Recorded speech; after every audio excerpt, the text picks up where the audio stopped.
What's up, Justin? Those of you who don't know Justin, he's a commenter over there on the regular Turpmechanic channel. He was asking about the back patio edge because a couple months ago I dug into the ground and kind of lowered the level of the soil close to the patio edge so that water could drain off the edge into the grass. I took the opportunity to update all of the irrigation lines that were under the ground right there. I might have to do some tweaks to it in the future because I'm about ready to put a fence in right here for the dogs. Um, I've mentioned this a number of times on the channel already. We're still doing fencing work and trying to plan through what we want back here. It's been a year, I understand, but most people who own homes probably understand the fact that we don't always know exactly what we want with a place for a while, and we're still trying to figure that out. But anyway, the fence is going in back here, so I'm going to have to dig that line back out of the ground and do a little bit of extra tweaking to it. But look, all of this was a gigantic trench a couple months ago, and you kind of see the line right here. I got to get my finger out of the way, otherwise it focuses on my finger. But you can see the line right along the patio line. Everything actually looks healthier on that line, and that's because everything over here is scalped a little bit, but everything on that line isn't. The ground, here, let me focus.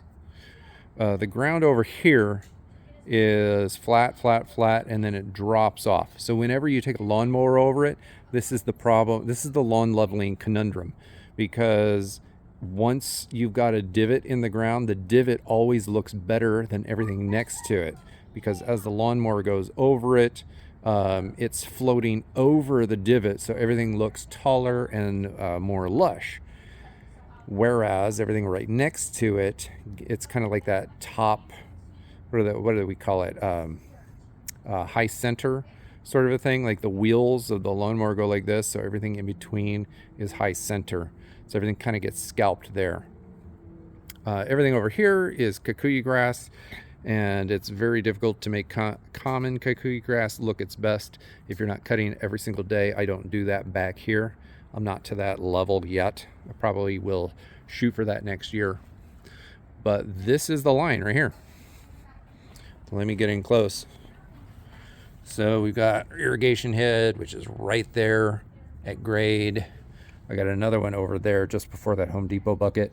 The fence post is going to go in that hole, so I'm going to have to tweak this line just a little bit to be able to put the fence in here. This is the dog kennel fence. It's going to be a little white picket fence back here.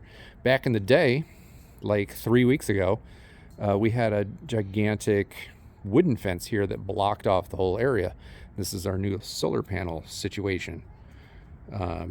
Right in there, that's where the magic happens. That's my computer through the door. Anyway, beside the point. But anyway, so a little white picket fence is going to go in here. This will be the dog kennel, so the dogs will do all of their pooping and peeing in here, so that the rest of the lawn is able to be maintained a little bit better. Not gonna keep them in the kennel 100% of the time, but certainly first thing in the morning when they come out to do their business, they'll be over here. So anyway, everything looks pretty good. I need to do some edging back here, but as I get down really close to the ground, you can see it still slopes down, but it's not like a step up like it was before.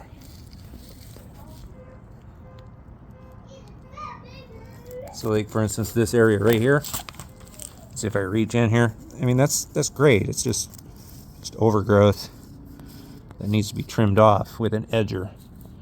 But it's nice and it's nice. Can't even tell that I did anything other than the fact that it looks nicer than everything else. At some point when I have the energy, I'm going to go and probably try to lower this area a little bit and taper it down just a little bit more in all directions. But it looks good all the way around. This is the area that I didn't do the irrigation line. So today it's been raining, but over here this area doesn't get irrigation very well because of the old fence and the layout of the old sprinklers that I just replaced. did. So soon. Hey, what's up, man? How long has it been since you cut the grass and leveled the lawn? It's not. I mean, I'm so sorry. I will do it soon. Look at this dip here. It's like from up here all Yeah. the way to down here. Well, I capped up. There's a PVC pipe down there. I had to dig it out and cap it. I'm sorry, Sam. I'm sorry. My life revolves around him. He's in charge, right? Yeah. Anyway, yeah, cap that over there. Anyway, this whole fence is coming down and we're going to be replacing that soon. Probably installing some other sprinkler heads here to make this area nicer. Replace the fence. This is going to be the garden. I've been saying that for a year now, but it's literally going to be a garden very soon.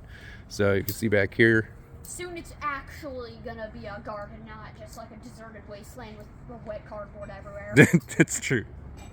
So back here, those are these. It looks like trash, but it's not. If you look at it close, these are raised garden bed boxes that we picked up from Epic Gardening. Kevin Esperu, I think his name is, over at Epic Gardening. Yeah, he's got his raised garden beds. We bought a bunch of those a while ago, and we just haven't been able to put them in yet because we haven't had a place for the dogs, and we only just started dismantling. I mean, there was a gigantic bush right here. Look at all of this. All of this. I just ripped it all out. We pruned the grapevine back. Look at this. Fully severed, man.